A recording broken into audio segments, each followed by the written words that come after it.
요한복음 대체 어떤 책인가? 라는 제목으로 함께 말씀의 은혜를 나누기를 원합니다.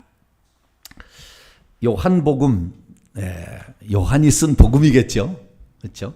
복음이라는 것은 유앙겔리지 조마이에서 복음을 전하다는데 유라는 말이 좋다라는 거예요. 좋다.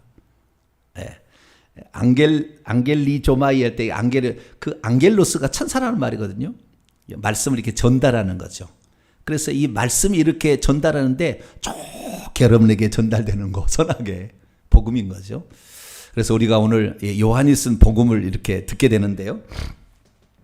요한이 쓴 복음은 복음서 중에 맨 나중에 기록이 됩니다. 그렇기 때문에 그 요한 복음이라는 것은 최고봉에 위치에 올라와 있는 거예요. 최고봉에. 그러니까 우리가 복음서가 4가지가 있지 않습니까?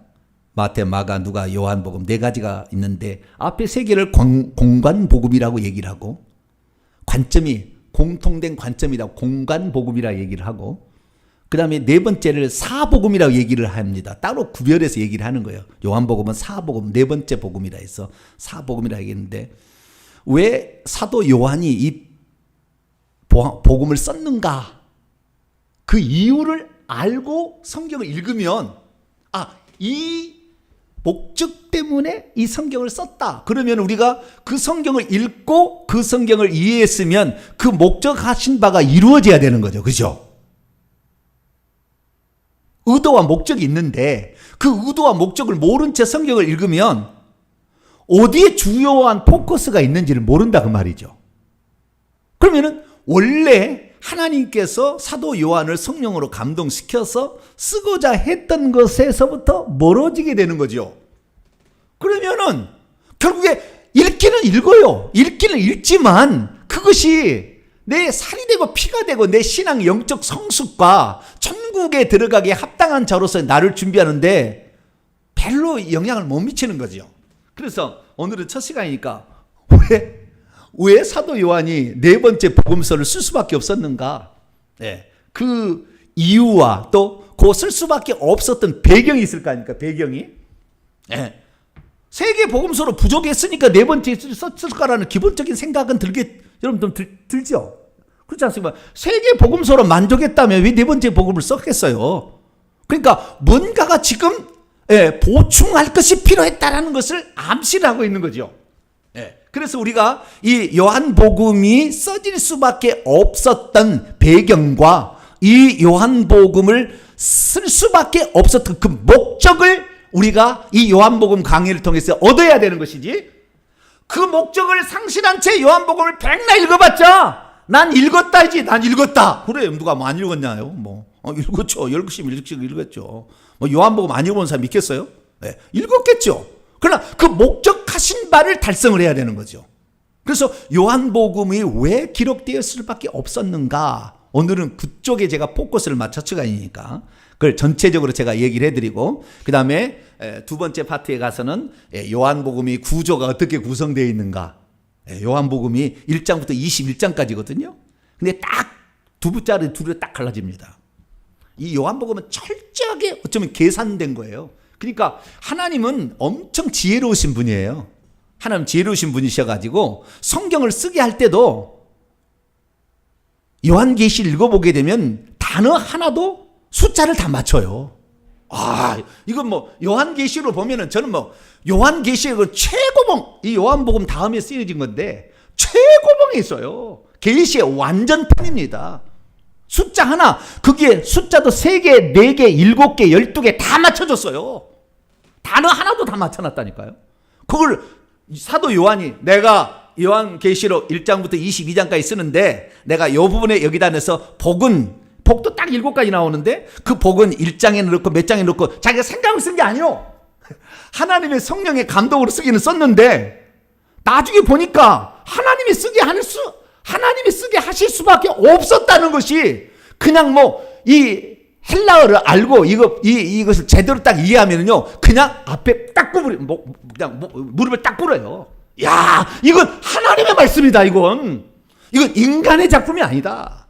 이것이 딱 이런 거예요. 그러면 뭐 어떤 사람이 머리가 좋아가지고 후대 편집을 해가지고 그 숫자를 맞춰놨느냐? 그거 아니에요. 그래서 요한복음도 마찬가지입니다. 요한복음에도요, 7이라는 것이 최소 2번 나와요. 여기도 7이라는 것이. 1장부터 12장까지 7가지 표적이 나와요. 1장부터 12장까지. 이 요한복음은 딱 절반으로 딱 잘라지면 1장부터 12장. 7가지 표적이 딱 나와요. 그 다음에 13장부터 그 다음에 21장까지가 두 번째 파트, 2개로 딱 나눠지는데 앞에 표적은 딱 7가지는 12장까지만 딱 나와요. 7가지 표적이 나와요. 그리고 그 다음에 요한복음에 예수님이 나는 누구다라고 은유적으로 표현해요. 그 요한복음에 처음에 6장 35절에 나는 생명의 떡이다 이렇게 얘기하거든요. 그 다음에 나는 뭐 8장 12절 세상의 빛이다 이런 식으로 얘기해서 7가지를 딱 얘기하는데 그것도 딱 7가지만 얘기해요. 8가지가 아니요. 그러면 그걸 왜 7가지로 맞췄느냐 하는 거죠. 예수님이 당신을 은유적으로 표현했을 때 이 땅의 완전수인 7이라는 숫자를 통해서 거기에다가 완전하게 나는 누구누구다라는 그 선언 속에 예수님이 누군지를 알아볼 수 있도록 그것도 단계적으로 발전되도록 그래서 나중에 팍 거꾸로지도록 만들었다는 거예요. 근데 그것을 인간이 의도적으로 머리를 써가지고 했겠는가? 그건 아니라. 물론 인간의 어떤 지혜도 들어갔을 거예요. 문자나 뭐 들어갔겠지만 이게 하나님의 작품이다. 할렐루야. 그러니까 요한복음 우리가 그래서 구조적으로도 이게 구조가 있어요. 그래서 그런 구조적으로도 이게 기가 막힌 책이다.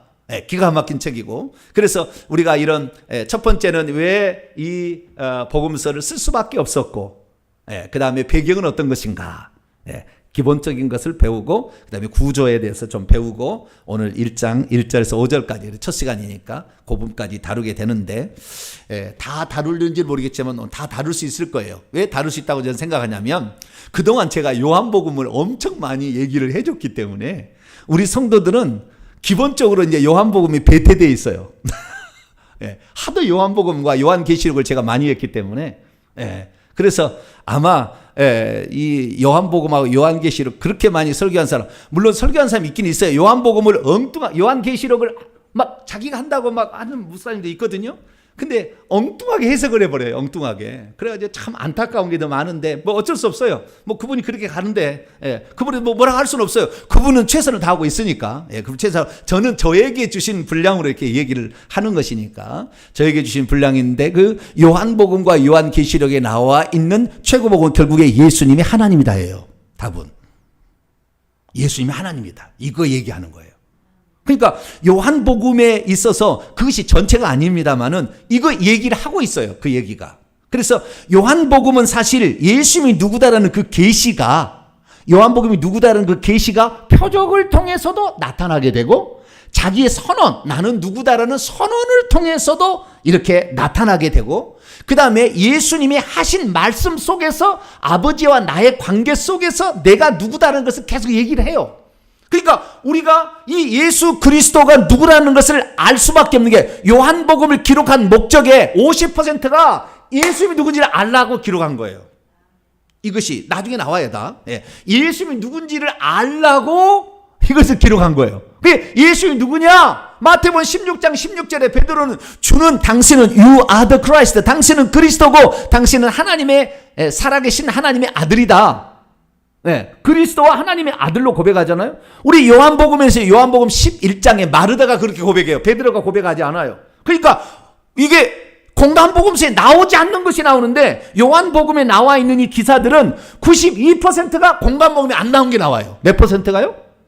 92%가 그 안 나온 게 나온다고 여기는. 아버지란 말이 137회가 나오는데 마태 마가는 거의 안 나와요. 몇 번 안 나와요. 하나님을 아버지라고 불러. 그래서 우리는 이 아버지와 아들의 관계 속에서 아들이 과연 당신이 무엇인지를 소개해주고 있는가. 그리고 공간복음에서 단 한 번도 나오지 않는 성령에 대해서 보혜사라는 용어를 써요. 보혜사라는 성령에 대해서. 이게 14장, 15장, 16장에 이렇게 나오는데 보혜사라는 용어를 쓰는데 그 예수님께서 왜 그 성령을 보혜사라고 말을 했을까?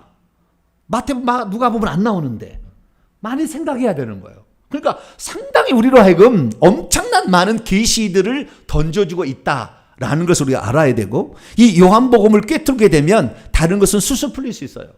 그 정도로 엄청난 계시의 책이다 라는 것을 먼저 말씀을 드립니다. 그래서 우리가 첫 시간에 우리가 이 공부를 조금 하고 넘어가도록 하겠습니다. 자, 그러면은 기왕 하나님에 대해 나왔으니까 우리가 이 예수님이 왜 누구신가, 예수님이 왜 이 사도 요한이 이걸 쓰게 했는가, 이 요한복음을 쓰게 한 목적을 통해서 조금 접근해 가도록 하죠. 자, 이 책을 왜 쓰겠는가? 이것부터 먼저 알아야 돼요. 그래야만 우리가 읽을 때, 이것은 요 목적으로 요게 기사가 지금 여기에 기록, 맨 마지막에 봐요. 요한복음 21장 마지막 절을 봐봐요. 이렇게 했어요. 맨 마지막 절을 봐봐요. 21장 마지막 절을. 25절을 보세요. 자, 읽습니다. 시작. 예수께서 행하신 일이 이 외에도 많으니 만일 낱낱이 기록된다면 이 세상에도 이 기록된 책을 두기에 부족할 줄 아노라. 엄청난 많은 게 있었다는 거예요. 예수님이 여기만 지금 공간복음에 기록되지 않는 것을 92%를 쓰고 있는데 이 92%쓴 것 말고도 더 많은 것이 있었대요. 표적이 있었고 무슨 말씀이 있었는데 여기에는 어떤 목적, 그거를 위해서 어떤 예수님이 하신 말씀도 그때 여기다 집어넣어놓고 공간복음이 없어도 여기다 집어넣는 것이고 요 목적을 위해서 표적도 갖다가 집어넣어주는 거예요. 공간복음에서 안 나오는데 표적이 7가지인데 그 표적 7가지에 2개는 공간복음에서도 나와요. 4표적과 5표적, 오병이어의 표적 그것이 6장에 나오고요. 그 다음에 또 하나가 그 6장이 또 나오는데 그것은 바다를 무리를 걸어가신 사건이 나와요. 오병이어죠. 무리를 걸어간 사건은 공간복음에서 나옵니다. 2가지는 똑같은데 5가지는 공간복음에서 안 나오는 표적이에요. 근데 그 안 나오는 표적이 아주 중요해. 뭐 때문에 중요하냐면은 이 목적을 요한복음을 쓰는데 이 목적을 알려주는데 매우 중요한 표적이야. 그러니까 그걸 가져온 거예요. 그 제1번 표적이 가나 혼인잔치, 요한복음 2장에 나와 제1표적인데 이걸 갖다 쓸 수밖에 없었던 이유가 있었던 거죠. 왜? 여기 말고도 표적이 많다니까요. 예수님의 표적이 엄청나. 이게 뭐요? 이 세상이라도 이 기록된 책을 두기에 부족할 줄 알아. 엄청나게 많은 기적, 하루에도 몇 건 했겠어요. 여러분 생각해 보시라고. 예수님이 가시면서 그냥 손만 탁 대면 낫고 그냥 말 한마디면 탁 낫고 그러는데 이 어마어마한 그 돌아다니면서 3년 반 동안 했던 것을 다 기록하려면 얼마나 많겠어요. 그런데 그 중에서도 선별해서 이 요한복음을 예수님께서 기록하라고 한 그 목적에 합당한 것만 골라다가 여기다 집어넣었다 그 말이에요. 아시겠죠? 그런데 공간복음에서 없는 게 92%가 나온다는 말이에요. 우리는 요한복음을 주신 하나님께 감사해야 돼. 할렐루야. 만약에 마태, 마가, 누가복음만 있을 때 여러분이 살았으면은 여러분 조금 주님을 좀 몰랐을 것 같아요. 그런데 우리는 지금 마태, 마가, 누가복음이 쓰인 다음에 요한복음이 쓰여 있고 요한복음이 쓰여 있는데도 2000년의 기독교 역사 가운데 아직도 대부분의 사람들이 모르는 말씀이 한둘이가 아니에요. 못 깨닫는 말씀이 요한복음에. 그 정도로 이 말씀은 심오합니다. 그래서 이 요한복음 한마디로 영적인 책이고 심오한 책이에요. 심오한 책이고 영적인 책이고 그 다음에 목적이 뭐냐면 절반이 예수님이 누군지를 가르치려고 썼다는 거예요. 그것이 요한복음 20장에 나와요. 요한복음은 1장부터 20장까지 딱 해서 하나 끝나고요. 21장은 부록처럼 나와 있는 거예요. 그래서 21장은 부록처럼 된 게 20장으로 끝났다고 보시면 됩니다. 20장 30, 31절을 봅니다. 이 요한복음을 기록한 목적이 나와요. 그래서 우리가 이 요한복음 강의를 매주마다 듣게 될 때 반드시 예수가 누군가 이것을 볼 수 있어야 되고 뿐만 아니라 또 하나의 목적이 더 있어요. 그렇게 해서 얻는 유익이 있단 말이에요. 그것을 너희들이 가져야 된다. 이렇게 해서 사도 요한이 쓴 겁니다. 자, 30절하고 31절 봅니다. 시작. 예수께서 제자들 앞에서 이 책에 기록되지 아니한 다른 표적도 많이 행하셨으나 오직 이것을 기록함은 2가지 목적이요. 너희가 예수께서 하나님의 아들 그리스도이심을 믿게 하려 함이요. 또 그리고 너희로 믿어서 그의 이름을 힘입어 생명을 얻게 하려 함이라. 목적이 2가지라는 거잖아요. 목적이 2가지. 하나는 예수님이 누군지를 알게 하기 위하여 이 책을 썼다라는 거예요. 마태, 마가, 누가 복음은 왜 이 책을 썼는지 목적이 기록은 안 됐어요. 예수님이 공생애 처음부터 쭉 사셨던 거 쭉 써요. 처음부터 어떻게 사셨는가. 예, 성경책의 순서를 보면은 마가복음이 맨 처음에 쓰였어요. 그리고 마태, 누가복음이 그 다음에 쓰였어요. 그럼 마지막에 요한복음이 쓰인 거예요. 모든 역사적 자료를 다 찾아보면. 근데 마가복음에 예수님은 어떻게 계시되냐면은 마가복음에 나와 있는 예수님은 종으로 오신 예수 그리스도처럼 표현이 돼요. 뭐라고요? 우리를 섬기러 오시는 종으로 오신 예수 그리스도로 표현이 됩니다. 마태복음은 왕으로 오신 예수 그리스도로 표현이 돼요. 그래서 1장부터 다윗 왕을 낳으니라. 2장에 뭐 유대인의 왕으로 나시니가 어디시니요? 뭐 이런 식으로 나가는 거예요. 왕이니까. 네. 그래서 왕으로 오신 예수 그리스도를 중심으로 썼다고 이제 나중에 우리가 읽어보니까 그런 느낌이 드는 거죠. 네. 그 다음에 누가복음은 사람의 아들로 사람으로 오신 예수 그리스도. 네. 그렇게 표현이 됩니다. 네. 읽어보게 되면. 근데 그렇게 썼다고 말하지는 않아요. 근데 요한복음은 내가 왜 이걸 썼는지를 기록해 놨다니까. 그러니까 요한복음을 열심히 읽었어. 요한복음 강의를 열심히 들었어. 그런데 나중에 이 두 가지를 얻지 못하면 너는 꽝이에요. 요즘에 제가 꽝이라는 말을 많이 쓰죠. 네, 꽝이에요. 네, 아무 없어요. 그거 동전으로 긁었는데 꽝이에요. 돈 주고 샀는데 10,000원 주고 샀는데 꽝이에요. 읽었는데 열심히 읽었는데 헛수고라 그 말이에요. 그래서 두 가지 알아야 돼요. 첫째는 예수님이 하나님의 아들이자 그리스도이심을 믿게 하기 위하여 썼다는 거예요. 자, 그러면은 예수님이 하나님의 아들이고 그리스도임을 믿게 하려 썼다고 한다면 이 복음서를 쓸 때가 언제쯤 되냐면은 추정컨대 90년에서 95년경으로 추정이 됩니다. AD 90년에서 95년 여러 가지 정황을 다 살펴보면은 그 정도 되는데 그 순간에 예수님이 하나님의 아들이라는 것을 그 다음에 그리스도라는 것을 믿는데 어떤 우환이 생긴 거예요. 풍파가 일어나는 거죠. 그래서 믿지 못할 그렇게 믿기 어려운 어떤 환경이 생겨버린 거죠. 그 전부터 예수님은 하나님 아들이셨다니까요. 예수님 공생에 사실 때 60년 전에도 베드로가 그렇게 고백을 했다니까요. 그런데 지금 다시 이 60년이 지난 다음에 이 사도 요한이 살았을 때 이 편지를 쓰고 죽는데 이때 뭔가 흔들리고 있었던 게 있었겠죠. 지금.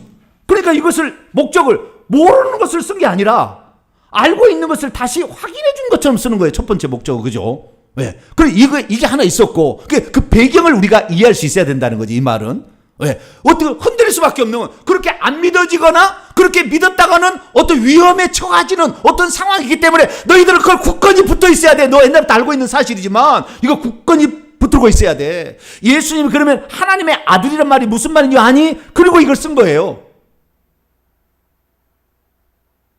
예수님이 하나님의 아들이라는 말이 무슨 의미인지 아니? 그것을 예수님의 언어와 표적을 통해서 자기 선언과 표적을 통해서 설명을 해주는 거죠. 요한복음이.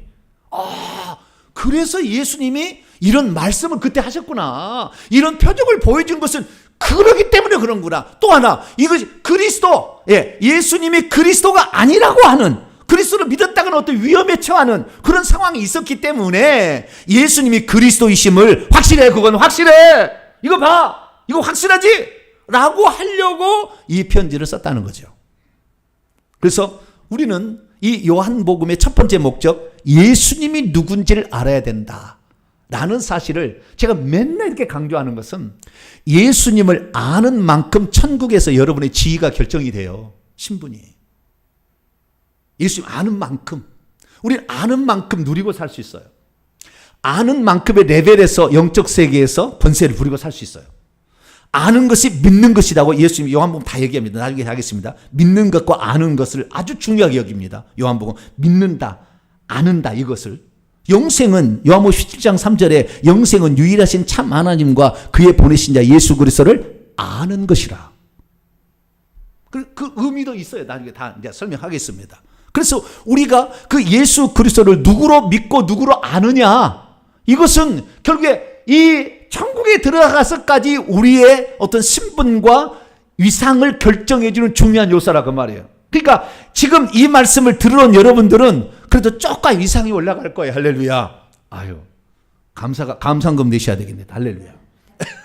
조금 이상이 조금 더 올라가는 거예요, 이렇게. 예. 예. 뭐 얘기하면은, 에이, 장관이 동탄에 조그만 교회 나사렛 선한 거 나오겠어? 그럼 채널 돌리시라고. 그런 사람 채널 돌리셔야 돼요. 어쩔 수 없어요. 나는 안 듣겠다는데, 나는 내가 아주 유명한 강사 목사님 듣겠다는, 들으시라고. 열심히 들으시고. 예. 여러분들은, 예, 그래도 여기에 선택했으니까 여러분의 선택에 후회함이 없이, 할렐루야. 여러분이 그걸 선택하는 것을 죽어서도 절대 후회하지 않게 제가 해드릴 테니까, 예, 여러분의 이 메시지에 주목하셔가지고, 요한복음을 통하여, 내가 예수님이 누군지를 내가 확실히 붙들리라. 이 붙들은 만큼 이 땅에 영적 권세가 나타나서 귀신을 이길 수 있어요. 이걸 붙들을 때 예수님이 말씀이 곧 성령의 검이 되고 칼이 되기 때문에 영적 무기가 되는 거예요. 제가 왜 이렇게 귀신 앞에 당당하게 막 진지게 버린다고 얘기하냐면, 이 말씀이 들어가니까 그래. 말씀이 있으니까. 그 말씀이 딱 들어가서 믿어지니까 이 얘기를 하는 거예요. 할렐루야. 예. 그래서 그 말씀을 아는 만큼 영적 무기가 커지는 것이고, 영적 세계를 보게 되면 이것을 아는 만큼 영적 세계에서 자유로워질 수 있어요. 그래서 요한복음 8장에도 진리를 알지니 진리가 너희를 자유케 하라. 이 말씀이 영적 세계에 나를 자유롭게 만들어준다, 그 말이에요. 그것들이 우리를 해보지 못하도록 나를 방어할 수 있다, 그 말이죠. 그럴 때 많은 유익이 있습니다. 예수 그리스도를 누군지를 정확히 이 요한복음 강해를 통하여 예수님이 하나님의 아들이라는 말의 의미가 뭔지, 그리스도라는 말의 의미가 뭔지를 표적과 예수님이 하신 말씀을 통하여서 정확히 알게 된 여러분 되시길 축원합니다. 두 번째 목적은 생명을 얻는 거잖아요. 생명. 1장부터 아예 생명이 나와. 태초의 말씀이, 이 말씀이 하나님과 이 말씀은 하나님인데, 이 말씀, 그 안에, 그 말씀 안에 생명이 있었으니 이 생명은 사람들의 빛이라. 생명을 얘기해. 내가 길이요 진리요 생명이고, 생명의 떡, 생명의 물, 생명의 강. 요한복음 7장이면 생수의 강. 사마리아 여인도 그 물 얘기하는 게 다 생명 얘기하려고 그러는 거예요. 생명. 그 다음에 물과 성령을 거듭나지 않으면 생명이 없다. 다 전부 생명 얘기하려고 그러는, 계속. 그 다음에 예수님이 12장에 가게 되면은 나사로를 살리는데, 그 죽어도 생명이 있다는 거. 나는 부활이요 생명이다. 그거 하려고 그러는 거예요. 예. 그래서 생명 얘기 맨날 하고 있는 거예요. 그러니까 생명이 이쪽에 키워드인 거죠. 우리가 요한복음을 읽으려면은 생명만, 아예 새로운 성경책을 사가지고 생명만 형광펜으로, 보라색 형광펜으로 딱 칠하는 거예요. 생명만. 내가 요한복음을 읽을 때 나는 이 생명을, 나는 반드시 이것을 내 것으로 만들고 이 생명을 내가 누리고 살리. 할렐루야. 생명의 반대는 사망입니다. 사망의 세력을 잡으는 마귀예요. 그렇기 때문에 이 생명에 충실할 때 사망으로부터 자유로워요. 건강히 살 수 있는 거예요. 할렐루야. 병든 것은 사망으로 가는 거잖아요. 그래서 저는 이 성경을 읽을 때 이 영적인 것은요, 나중에 제 성경을 보십니다만은 아예 형광펜으로 다 다르게 칠해놨어요. 예? 보일는지 안 보일지 모르겠지만 형광펜으로 그 단어에다가 다 이렇게 표시를 해요. 제가 다. 그래서 주라, 예수님이 주님이다 할 때 주님이 누군지 주만 또 다 표시를 합니다, 따로.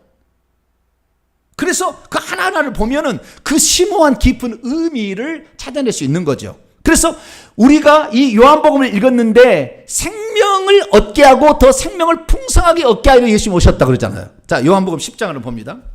다 선한 목자가 다 그 얘기예요. 그러니까 처음부터 끝까지 계속 생명 얘기하고 있다고요. 자, 요한복음 10장 10절입니다. 요한복음 10장 10절 시작. 도둑이 오는 것은 도둑질하고 죽이고 멸망시키는 뿐이요, 내가 온 것은 양으로 생명을 얻게 하고 더 풍성히 얻게 하는 거예요. 네, 여기 요한복음은 생명을 얻는 자가 생명을 얻게 해주고, 그 다음에 생명을 더 풍성하게, 그것을 꼴처럼 양이 꼴을 먹듯이 이 생명을 더 풍성하게 누리게 하기 위해서 생명이 사망을 이긴다까지 얘기해 주는 거예요. 생명이 사망을 이긴다까지, 부활 생명까지 얘기를 해 주는 거예요.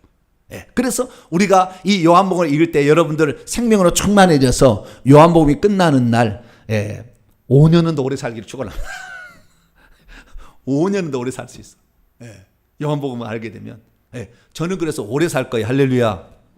우리 아들이 늘 걱정해. 내가 120살까지 산다니까 아들이, 나는 90살 살아야 되는데 90살까지 내가 건강할까?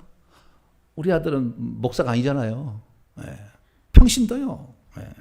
평신도. 늘 왔다 갔다 흔들리는 평신도. 저는 죽을 때까지 안 흔들릴 거예요 아마. 그렇게 하나님이 이렇게 그 목적으로 보냈기 때문에 목 15분 동안 이렇게 썰리면은 찬송하고 갈 거예요 아마. 할렐루야 할렐루야. 그렇게 돼야 돼. 그렇게 해야만이 이게 하나님이 세운 종으로서 그 길을 가는 것이지, 뭐가 좀 무섭다고 아이고 음액이 죽어 막 그렇게 해서는 안 되는 거예요. 우리는 정확해야 되는. 그래서 이 생명에 대하여 우리가 계속해서 얘기를 한다. 1장부터 시작해서 계속 생명. 그 생명은 물로 나와 있고 이 물은 성령하고 관련이 되어서 나와요. 그래서 우리가 이 생수의 강, 그 배에서 생수의 강이 흘러나오리라. 이 생명의 물을 마시는 자마다 목마르지 않을 것이다. 그렇게 계속 생명 이야기하는데 물만이 아니죠. 요한복음 6장에 가면 내 살과 내 피를 먹어야 생명이 있다고 얘기해요. 계속 생명 얘기하고 있어. 그래서 우리가 이 요한복음을 읽을 때 생명에 더 관점을 가지고 이 요한복음을 읽게 되면은 내게 생명의 능력이 더 나타나게 되고 사망을 이기고 더 건강해질 뿐만 아니라 내가 이 땅에 살 동안만큼 건강히 살다가 잠자듯이 주님 나라 간다. 할렐루야. 그럴 수 있는 유익도 있다. 그래서 요한복음을 한번 이게 공부를 하는 것입니다. 할렐루야. 그래서 오늘 이제 이 공부를 지금 시작하기 위해서 제가 이 요한복음을 기록한 그 목적, 우리가 이걸 반드시 이해해야 된다는 거예요. 그래서 제가 요한복음을 기록한 그 목적을 말씀드렸고요. 두 번째는, 그러면 아까 얘기했듯이 이 목적을 지금 얘기하는데 그 목적에 들어가기에 앞서서 한 가지 더 살펴봐야 될 것은 그 예수님이 하나님의 아들이라는 것에서 가장 중요한 요점은 예수님이 하나님이라는 것을 알아야 된다는 거예요. 이게 그때가 좀 빠뜨렸는데 그거 하나 알아야 되는 거예요. 자, 요한복음 1장 1절을 보세요. 간단하게 설명을 해드릴 테니까 요한복음이 계속해서 이렇게 나오게 될 테니까 시작. 있습니다. 시작. 태초에 말씀이 계시니라. 이 말씀이 하나님과 함께 계셨으니 이 말씀은 곧 하나님이시라. 아니 처음부터 딱 때려버리잖아요. 이 말씀이 뭐라고요? 하나님인데 1장 14절에 말씀이 육신이 되어 우리 가운데 거하심에 장막을 치심에 뭐요? 우리가 그의 영광을 보니 아버지의 독생자의 영광의 은혜와 진리가 충만하더라. 말씀이 육신이 되신 분이 예수 그리스도거든요. 그 예수 그리스도가 말씀인데 그 말씀이 요한복음 1장 1절에 처음부터 예수님은 하나님이라고 딱 선언을 해요. 이게 요한복음이라니까. 예수님이 처음부터 하나님이라고 딱 선언을 해. 그리고 그 다음에 요한복음 10장 넘어갑시다. 중간쯤에 10장 30절 10장 30절 읽습니다. 시작.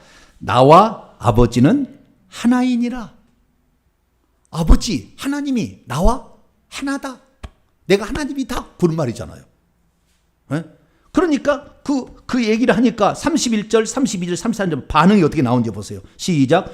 유대인들이 다시 돌을 들어 치려하거늘 예수께서 대답하시되 내가 아버지로 말미암아 여러 가지 선한 일로 너희에게 보였거늘 그중에 어떤 일로 나를 돌로 치려하느냐. 유대인들이 대답하되 선한 일로 말미암아 우리가 너를 돌로 치려는 것이 아니라 신성모독으로 인함이니 네가 사람이 되어 자칭 하나님이라고 한다. 내가 아버지 하나라는 말은 내가 하나님이란 말하고 똑같은 말이에요.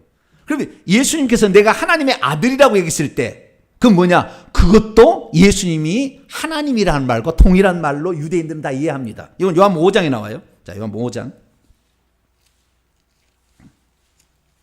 우리는 예수님을 하나님의 아들이라 그러니까 하나님보다 좀 못한 존재쯤으로 생각하는데 요한복음이 그런 것이 아니에요. 요한복음에서 예수님이 하나님의 아들이라는 것은 예수님이 하나님이다. 근데 자신을 겸손히 표현한 거다. 이렇게 설명을 합니다. 자, 요한복음 5장 18절을 봅니다. 18절 이해를 위해서 16절부터 시작. 그러므로 안식일에 이러한 일을 행하신다 하여 유대인들이 예수를 받게 된 안식일에 그 베데스다 목가에 38년 중비를 고쳤거든요. 안식일 날에 고쳤어요. 그랬더니 17절 예수께서 그들에게 이르시되 내 아버지께서 이제까지 일하시니 나도 일한다 하시매 유대인들이 이로 말미암아 더욱 예수를 죽이고자 하니 이는 안식일을 범할 뿐만 아니라 자기를 하나님을 자기의 친아버지라 말하여 자기를 하나님과 동등으로 삼으셨다. 하나님을 아버지라고 한 일을 유대인들은 못했어요. 아무도. 모세도 그런 얘기 못했고 다윗도 그런 얘기 못했어요. 아무도 구약 성경 그렇게 얘기한 적이 없는데 사람이 돼가지고 하나님 아버지라고 그러는 거예요. 그것은 하나님의 아버지라는 건 나는 그의 아들이라는 말이거든요. 그러니까 내가 하나님의 아들이라는 것으로 말미암아 너희들이 나를 돌로 치려고 하느냐, 예수님이 하는 얘기예요. 그것은 하나님이다라고 하는 것을 유대인들이 이해했다는 거예요. 그러니까 유대인들에게서 이 요한복음을 쓸 때 예수님이 하나님의 아들이라고 표현한 것은 유대인들에게는 내가 하나님이라는 것으로 이해하고 있는데, 오늘 우리들은 예수님이 하나님의 아들이라 그러면 하나님의 아들로 끝나요. 하나님 안 가. 그래서 요한복음 그게 아니야. 말씀이 곧 1장 1절에 하나님이다. 요한복음 10장 30절에 나와 아버지는 하나이다 얘기해주고, 그 다음에 징검다리에 걸쳐서 20장 넘어갑니다. 자, 20장 도마의 고백을 봅시다. 28절입니다. 마태, 마가, 누가복음 이렇게 안 나와요. 예수님이 하나님이라고 안 나와. 자, 요한복음 20장 28절 시작. 도마가 대답하여 이르되 나의 주님이시요 나의 하나님이시니라. 나이를 빼면은 당신은 주님이요 하나님이요 주 하나님이시다 이거예요. 네, 주 하나님이시다. 이것이 요한복음이에요. 그러니까 요한복음이 예수님이 하나님의 아들이라는 표현은 하나님과 같다고 동등하다는 표현으로서 쓰고 있다는 거, 이거 알고 그다음에 요한복음 하나님의 아들 배워야지. 하나님의 아들 배우라니까 나도 그건 다 안돼. 예수님이 하나님의 아들, 그러지 하나님에서 이렇게 내려와가지고 마리아에 태어나셔서 하나님의 아들이지. 근데 요한복음에서 하나님의 아들이라는 개념은 또 어떤 개념이냐면은 나중에 다 배우겠지만은 아버지로부터 보냄을 받은 자라는 의미예요. 나중에 더 자세히 배우겠습니다. 그래서 예수님이 하나님의 아들인 것의 최고의 우리가 목표에 지향할 것은 예수님이 하나님인 것을 알아야 된다는 거죠. 요한복음 읽을 때 그것을 해야 된다는 것이고요. 자, 그러면은 이 요한복음을 썼을 때 왜 이미 예수님이 하나님의 아들이고 그리스도라는 것을 예수님이 공생에 했을 때 3년 정도 됐을 때 베드로가 이미 고백한 거잖아요. 마르다도 그런 얘기를 똑같이 합니다. 똑같이 했어요. 그런데 굳이 또다시 60년 뒤에 또 이것을 쓰려고 했다는 것은 이게 뭔가 지금 흔들리고 있었다는 거잖아요. 외부적 어떤 요인이 있었다는 거잖아요. 그것을 안 믿겠다고 하고 믿었다가는 큰일 날 것 같은, 무슨 손해가 날 것 같은 그런 위험한 일이 있으니까 지금 흔들리고 있으니까 흔들지 마 이거예요. 지금 뭐라고요? 여러분 요한복음 뭐예요? 흔들지 마 이거 얘기예요. 흔들지 마, 흔들리지 마. 너희들 뭐 영향받고 흔들리지 마 이거예요. 여러분 희한한 것은 마태, 마가, 누가복음을 읽어보게 되면 공감복음 특징 읽어보게 되면 처음에 예수님이 누군지 잘 몰라요. 예수님을 몰라.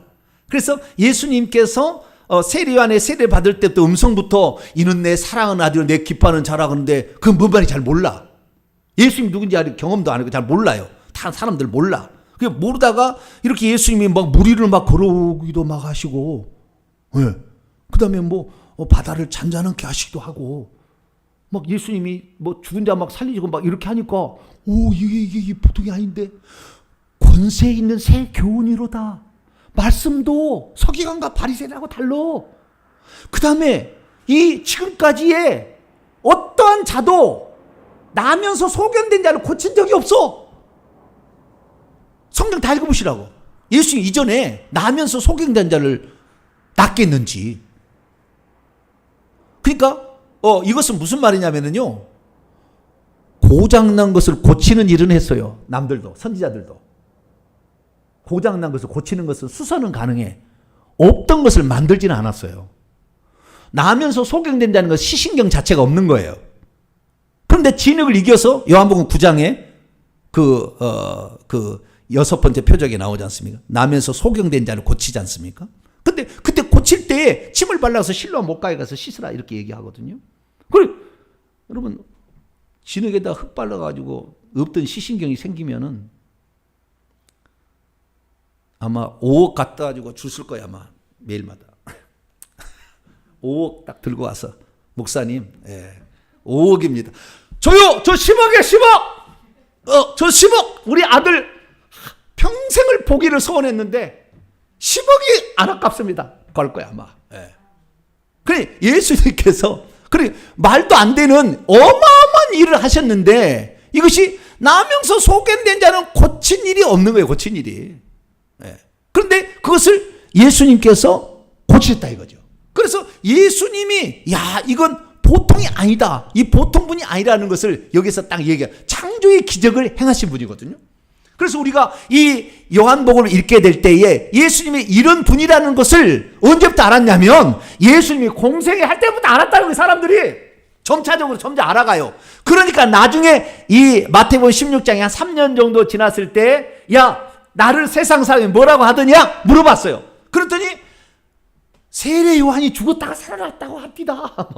예레미야라고 엘리야가 막 이렇게 얘기를 하고 막 이렇게 하면 너희들은 나를 누구라 하느냐?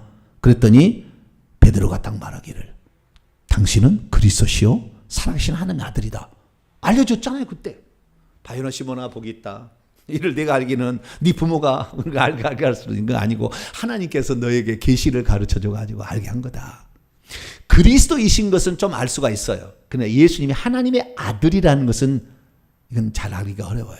이것은 있을 수 없는 존재였기 때문에 사람이 하나님 아들 된다는 것은 있을 수 없는 일이었기 때문에 그래서 상당히 심오한 것이었는데 이미 알고 있었는데도 불구하고 왜 요한복음에 다시 그것을 또 이렇게 얘기를 하냐고요. 그것 때문에 알고 있는 사실을 왜 얘기하냐고요. 그러니까 그 배경을 이해를 해야 되는 거예요. 그 위험성이 뭔가 있었다는 거잖아요. 흔들리는 뭔 요소가 있었다는 거잖아요. 그래서 그걸 버리면 결국에 영생이 이루어지는 거니까 그걸 믿는 것을 포기하면 영생이 이루어지는 거니까 너희들 그래서 견고히 붙들어 흔들지 마 이걸 견고히 붙들어. 그게 처음부터 그래서 요한복음은 처음부터 하나님이심을 빵 터뜨려요. 이게 맞아. 그러니까 우리 국어 용어로 표현한다면은 요한복음은 연역적인 표현이고 마태 마가 누가는 귀납적인 표현이에요. 이렇게 보니까 예수님이 맞네. 하나님의 아들이네. 그리스도네. 이렇게 하는 것이 마태 마가 누가복음이라면 요한복음은 처음부터 아니야 하나님이야 흔들지 마. 하나님이야. 중간에 하면 또 하나님이야. 또 끝에 하나님이야. 이렇게 3박자를 주여 3-4번을 이렇게 외치는 거예요. 외치면서 흔들리지 마 이렇게 얘기하는 거예요. 그러면 연역적으로 빵 터뜨리는 것은 지금 이들이 흔들고 있었기 때문에 흔들리지 않도록 하기 위함이며 그러면 무엇에 흔들렸느냐? 두 가지가 있었어요. 흔들린 이유가 두 가지가 있었어요. 그 두 가지를 알아야 되는데요. 자, 요한복음 9장을 넘어갑니다.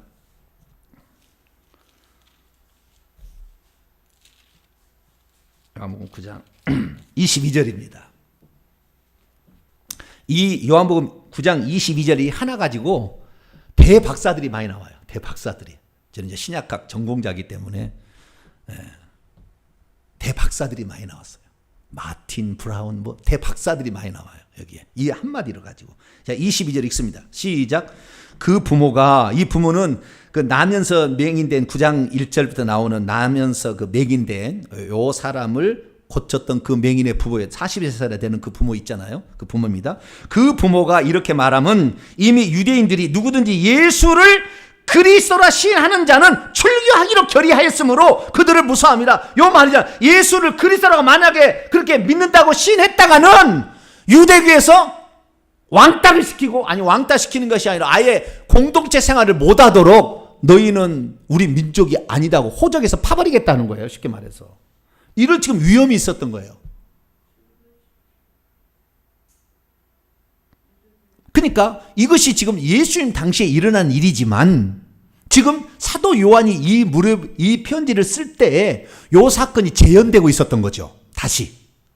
그때 당시도 예수 믿는다고 하면은 유대인들이 뵙선을 뜨고 이상하게 봤는데 지금 이 요한이 이거 편지를 쓰게 될 때에 만약에 예수님을 그리스도라고 유대인인데 만약 시인을 해버리면 지금도 유대인들은 예수님 그대로 시인 안 합니다. 하면은 이상하게 되는 거니까. 그래서 시인하게 되면 이 유대 공동체에서 쫓겨나는 유대 공동체에서 완전히 그냥 제명당하는 그런 위기에 지금 처해 있는 상황을 지금 요한이 알고 있어요. 그렇기 때문에 너희들은 예수님이 구약의 그리스도란 말은 구약에 예언된 것을 이룬 자란 뜻이에요. 말 자체는 왕 그리스도 선지자지만 구약에 예언된 바로 그것을 이루신 분이다라는 말이 그리스도란 말이고 하나님은 하나님의 아들이라는 것은 하나님과 예수 사이의 관계인데 이것은 하나님이다라는 그런 말을 얘기하는 거 아시겠죠? 그래서 이 그리스도임을 너희들이 흔들지 마. 너희들을 위해서 약속된 그 메시아가 다른 게 아니라 바로 그분이야. 이 예수님이 그라는 것을 절대 흔들리지 말어. 그리고 왜요? 그렇게 고백했다가는 유대 공동체에서 출교를 하니까. 출교의 개념과 것은 나중에 다 설명하겠습니다. 그래서 출교를 해서 유대 공동체에서 왕따를 시켜버리는 거니까 그것이 지금 위험성이 흔들리니까 흔지 않도록 분명한 구약의, 그래서 이 요한복음도 구약 성경을 계속 인용합니다. 구약에 예언된 바로 그분이다. 요한복음 1장을 봅니다. 아니라고 막 그래. 아니라고 그러니까 맞다 이렇게 얘기를 하는 거예요. 자, 45절 보면 빌립이 나다나엘을 찾아서 한 얘기를 들어보세요. 자, 45절 읽습니다. 시작. 빌립이 나다나엘을 찾아 이르되 모세가 율법에 기록하였고 여러 선지자가 기록한 그 일을 우리가 만났으니 요셉의 아들 나사렛 예수라. 자, 모세의 율법과 여러 선지자, 구약 성경은 율법과 선지자잖아요. 모세와 엘리야, 두 명의 율법과 선지자라고. 그 다음에 시편까지도 누가복음에서는 더 얘기합니다만 구약 성경을 지칭하는 거예요. 구약 성경 모든 것이 다 예수님이 그리스도다라고 얘기를 하고 있는 것에 틀림이 없으니까 흔들지 말라는 거예요. 예수님이 직접 얘기를 해요. 하도 흔들리니까. 요한복음 5장입니다. 요한복음 5장 38절 39절. 요한복음 5장 39절. 이거 흔들리면 40절이 문제가 되기 때문에 그러는 거예요. 자, 39절 40절 읽습니다. 시작. 너희가 성경에서 영생을 얻는 줄 생각하고 성경을 연구하거니와 이 성경이 곧 내게 대하여 증언하는 것이니라. 그러나 너희가 영생을 얻기 위하여 내게 오기를 원하지 않는도다. 영생을 얻어야 돼. 생명을 얻어야 되는데 이 성경이 바로 나를 메시아라고 증언하고 있다라는 것을 예수님도 얘기를 하셔요. 왜냐하면은 그 요한복음 베데스다 목가에 있는 그 중풍병자로, 그 중풍을 낫는 것으로 부모로 막 출교를 막 시키려고 막 어려움을 주니까 흔들리니까 흔들지 말라는 거예요. 그래서 구약에 약속된 바로 그 구원자이시다. 그거 흔들지 마라. 라고 지금 상황이 그렇게 했다가는 왕따를 당하고 출교를 당할 위기에 있지만 그러면 그렇게 당해. 그러는 거죠. 그렇게 당하더라도 너희들은 반드시 이렇게 영생을 얻는 거야. 이 생명을 잃지 않는 거야. 만약에 그 그렇게 했다가는 너가 나중에 장차 우리가 되면 예수님이 하나님이고 예수님만 구원자라고 하면은 미쳤다 그럴 거예요. 왜? 종교다원주의가 나중에 다 퍼져서 하나의 종교 통합을 이룰 거니까. 그러면 예수님만이 길이요 무함마드는 아니다. 이렇게 얘기하면 어떻게 되는 거예요? 왕따 당하고 출교를 당하고 국민적인 어떤 혜택을 안 주는 거예요. 형제로 표를 줘가지고 혜택을 안 주는 거라. 그렇게 하면은 여러분 손해볼 각오가 돼 있어요? 내가 그래서 시골에다 반드시 200평 정도는 땅을 사놓으라고 내가 맨날 얘기하죠. 돈 있으면 빨리 벌어다가 사세요. 땅 어디다가 200평은 사놔야 돼요. 마트에서 아예 찍히지가 않아. 찍힐 수가 없어. 계산이 안 돼. 나중에는 그럴 날이 오는 거예요. 여러분 농사를 열심히 이렇게 지으세요. 할렐루야. 모르면 우리 집사람을 물어보세요. 한 40가지 농사를 다 지었어요. 우리 사모의 특징은 뭐냐면은 무서운 것이 없어. 나는 그 백보는 대단합니다. 음식을 만드는데 이렇게 만드는데요. 음식이 맛이 없어요. 화장실까지 팍 넣어버려 그냥. 나는 아까워서 그래도 조금 이걸 좀 변형해서 어떻게 좀 먹었으면 좋겠는데 이거 자기 한번 해봤어. 이렇게 뭔지 모르지만 보고 했나.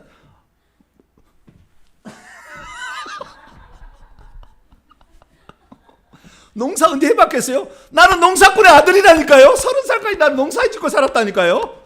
다는 아니겠지만 나는 농사에 대해서 벼농사에 대해서 처음부터까지 다 얘기할 수 있어요. 벼농사, 보리농사, 밭농사는 많지는 않아. 밭농사는 많이 본 건 아니니까. 그렇지만 농사에 그래도 ABC는 안다 그 말이 나는. 그런데 우리 집사람은 농사에 농자도 모르는 사람 제 양반은. 그런데 도시에서 이렇게 한다는데 농자도 모르는데 얼마나 농사를 잤는지 할렐루야. 대충 해도 농사가 잘 돼.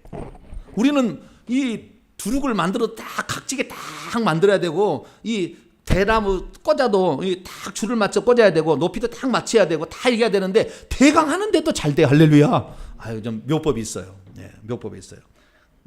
그게 중요한 게 아니고 지금 뭔 얘기하려고 그랬어요? 응? 뭔 얘기다 그랬어요?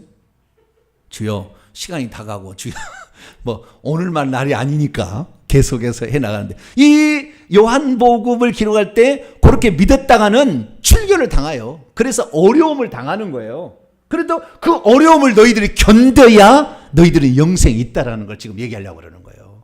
그러니까 우리가 예수님을 구주로 믿고 세상의 구주, 요한복음 4장의 사마리아는 세상의 구주라고 나와요. 세상의 구주로 믿고 그분을 그리스도로 믿고 하나님의 아들로 믿고 세상 죄를 지고 한 어린 양으로 믿고 모세가 율법에 기록하였고 선지자들이 말한 그이 나다나에게 말하기를 그분은 하나님의 아들이요 이스라엘의 임금이시다. 그것을 믿어야 된다. 그것을 건드리면 안 된다는 거예요. 그것이 곧 우리가 구약 성경에 약속한 우리의 구원자로 오신다고 약속한 그분이 예수임에 분명하다라는 사실을 내가 직접 그분하고 3년 반 다녔고 내가 지금까지 경험한 모든 것을 봤을 때 이건 틀림없는 거야. 그것들이 예수님의 말씀 속에 이미 있었고 예수님의 표적 속에 7가지 표적 속에 이미 있었다라고 쓰고 있는 것이죠. 그래서 첫 번째 흔들리는 상황은 유대인들의 박해입니다. 여러분들도 이 회개 천국복음을 외치려면은 믿는 자들이 박해할 거예요. 뭔 놈 회개를 그렇게 또 해야 되냐고. 뭔 놈 회개를 그렇게 또 해야 되냐고. 아니 그만하면 됐지. 뭔 회개를 그렇게 계속 해야 되냐고. 그게 귀신 얘기는 왜 또 그렇게 하냐고. 계속 그렇게 할 거예요. 주변의 사람들이. 그 천국 아니 죽어봐야 알 천국을 뭘 그렇게 연구를 하고 자빠졌냐고. 죽어봐야 가는 것인데 그거 있는지 없는지 죽어봐야 할 건데 뭘 그렇게 알려고. 천국에서 뭐를 뭐 등급이 있어? 다 왕같은 제사장이지 뭔 소리야 지금. 그러면서 그냥 대충 넘어갈 거예요. 일단 정확히 제가 분석해 드리잖아요. 그게 아니다.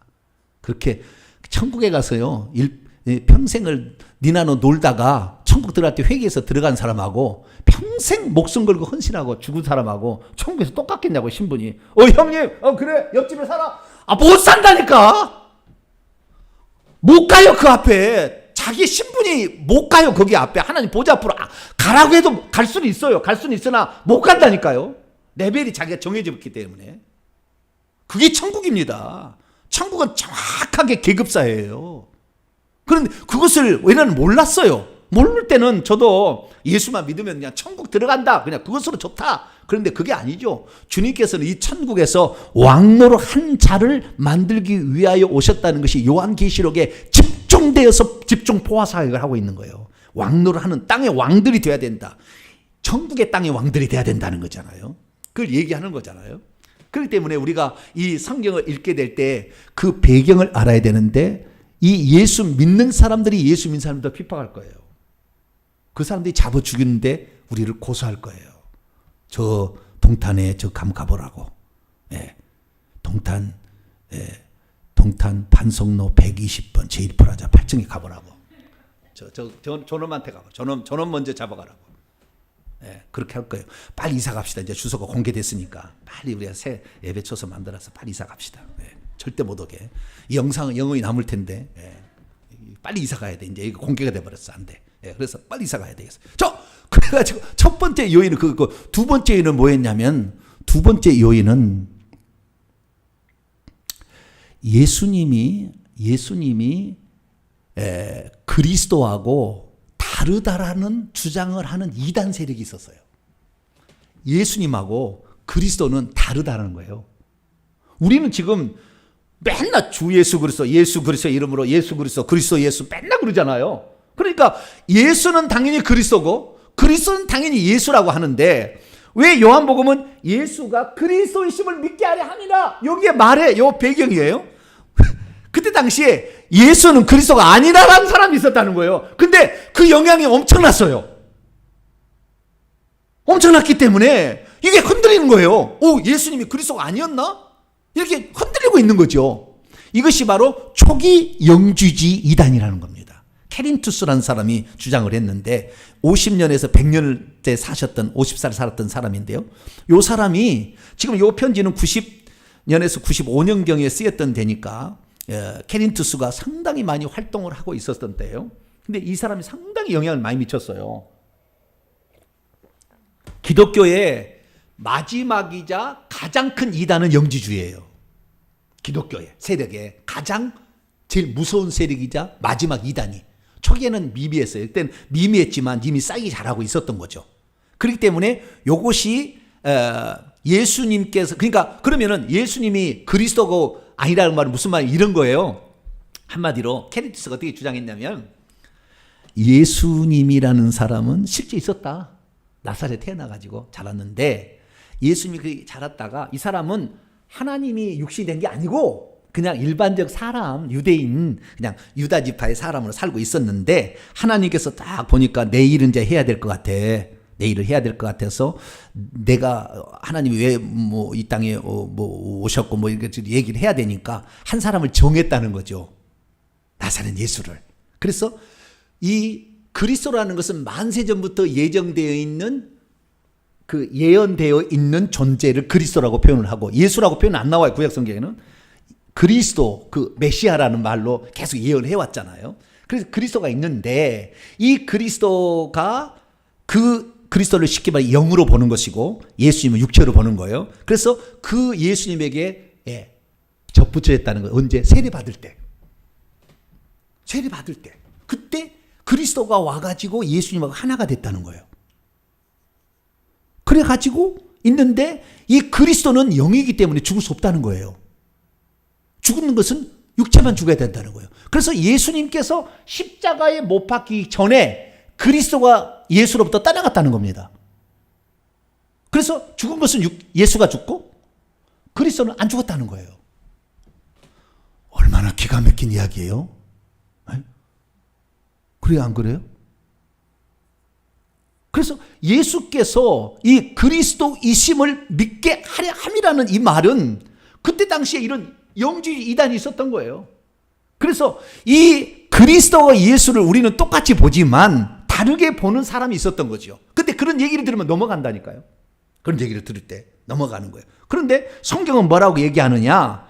예수님이 처음부터 그리스도 영적 신적 신성한 본성을 가지고 오신 분이라는 것이 말씀이 육신됐다고 딱 1장에 딱 얘기해버린 거예요. 그래서 그때 어떻게 선택한 게 아니라 처음부터 그분은 그리스도 영이신 신성을 가지신 분으로서 예수로 육신으로 태어났다. 태어날 때부터 그렇게 됐다. 할렐루야. 그것을 딱 요한복음 1장이 아주 중요한 거예요. 엄청나게 중요한 거예요. 그래서 처음부터 딱 때려버리는 거예요. 나중에 이게 이렇게 하니 귀 나쁘죠. 선명하는 게 아니라 이렇다라는 거 흔들지 마. 그래서 요한복음 1장부터 예수님이 그리스도란 말이 나오고 요한복음 1장부터 예수님이 하나님 아들이란 말이 나와버려요. 저기 마태복음 16장에 가면 나와. 한참 뒤에 가면 나오는데 요한복음 아예 처음부터 그 얘기를 하는 것은 지금 이 유대인들의 박해와 영지주의의 미혹이 있어가지고 흔들리고 있는데 이게 흔들리면 영생이 없어지니까 성령이 떠납니다. 보혜사 성령이 떠나요. 그러면은 보혜사 성령이 생명을 가지고 오는데 이 생명이 물이고 보혜사 성령인데 이 성령이 떠나면 영생을 상실합니다. 그래서 흔들지 마라. 흔들지 마. 예수님은 하나님의 아들이고 처음부터 예수님은 처음부터 하나님이셨고 예수님은 처음부터 그리스도였어. 약속된 메시아 그분이 오신 거야 라고 얘기를 했고 그 사실을 세례 요한이 탁 터뜨려 주는 거죠. 저분이 나보다 앞선 분이다 얘기를 함으로 저분은 예수님보다 세례 요한 6개월 전에 태어났거든요. 그러니까 육신으로 본다면은 사촌 형이에요. 형벌이 되는 거예요. 그런데 그게 아니다. 자, 요한복음 1장 보세요.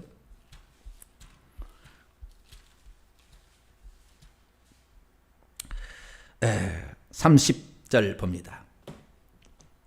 읽습니다. 시작. 내가 전에 말하기를 내 뒤에 오는 사람이 있는데 나보다 앞선 것은 그가 나보다 먼저 계시기 때문이라. 네. 선제하신 예수 그리스도. 그분이 선제하셨다. 그분이 먼저 계셨다. 라는 사실을 세례 요한의 증언을 통해서 더 확실하게. 이 말은 공간복음이 안 나와요. 네. 그래서 예수님께서 하신 말씀이 뿐만 아니라 다른 사람들의 말의 증언을 통하여 예수님이 그리스도이시고 하나님의 아들 되시고 이것을 굳건히 붙들지 않은 한 너희들은 생명을 잃게 된다. 너희들 이건 분명히 맞는 거야 라는 사실을 알게 해주려고 요한복음을 썼다. 오늘 구조는 시간이 다 돼버렸어요. 구조, 어떻게 구조될 것인가, 그것은 다음 시간에도 계속 해야 될 것 같고. 그래서 우리가 요한복음은 처음부터 아예 선언이, 처음부터 그분은 선제하신, 말씀으로 선제하신 하나님. 그래서 요한복음 8장에 가면은 아브라함이 나기 전부터 내가 있었다. 그 다음에 모세가 나를 증언해 주는 거다. 모세도 종이라고 하고 아브라함도 종이라고 얘기하는 거예요, 예수님이. 그러니까 네가 나이가 50도 안 됐는데 무슨 아브라함보다 더 뭐 어찌고 저찌고 그래요. 나중에 얘기 들어보면은. 그런데 예수님이 하나님이 육신을 입은 줄 모르니까 사람으로만 보려니까 그러는 거예요. 그리고 우리가 믿는 그 예수님은 사람의 형상을 취한 하나님이시지. 할렐루야. 사람에다가 누가 와서 캐리조 말하듯 어릴 때 와서 필요해서 썼다가 버린 존재가 아니고 하나님 자체가 사람으로 오신 분이기 때문에 이분만을 믿는 자가 영원히 영생을 얻게 되고 그 영생을 얻는 그 믿음의 분량만큼 천국에서 신분이 결정되니 영원토록 예수 그리스도만이 나의 하나님, 나의 구원자, 이것을 끝까지 믿으셔서 영생의 소유자가 되시고 천국에서 그 아름다운 분량만큼 높은 지위 갖는 여러분이 되시기를 바랍니다. 거룩하신 하나님 감사합니다. 오늘 왜 요한복음이 기록되었는가? 하나님 그 부분을 살펴봤습니다. 우리 또한 이 땅에 살 때 예수 그리스도를 구주로 믿게 되면 우리를 핍박하는 어려움도 있을 것이고 많은 이단들이 와서 예수님이 그리스도가 아닌 것을 증언하는 그런 거짓 선자도 일어날 것인데 흔들리지 말고 우리도 요한복음을 읽어서 예수님이 분명히 맞구나, 이 사실을 확실히 믿게 되는 저희들 되게 해 주옵소서. 우리 주 예수 그리스도의 이름으로 기도하옵나이다. 아멘.